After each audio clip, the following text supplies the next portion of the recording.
পোনপ্ৰথমতে আপোনালোকক সকলোকে media person ধন্যবাদ জনাইছোঁ আমাৰ প্ৰগ্ৰামটো কভাৰেজ কৰাৰ কাৰণে।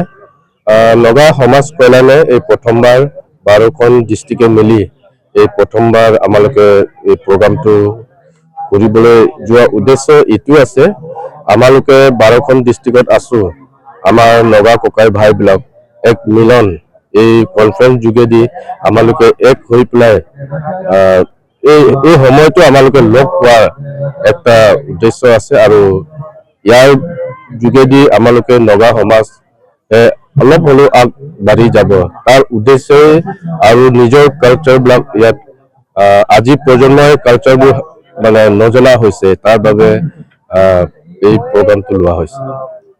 কি ক'ব আপোনাৰ অসমৰ বিভিন্ন প্ৰান্তত আপোনালোকৰ নগা সম্প্ৰদায়ৰ বিভিন্ন সৰু সৰু প্ৰাইজ যিসকল আছে তেখেতসকলে কি মেছেজ প্ৰেৰণ কৰিব এই মিডিয়াৰ পৰা?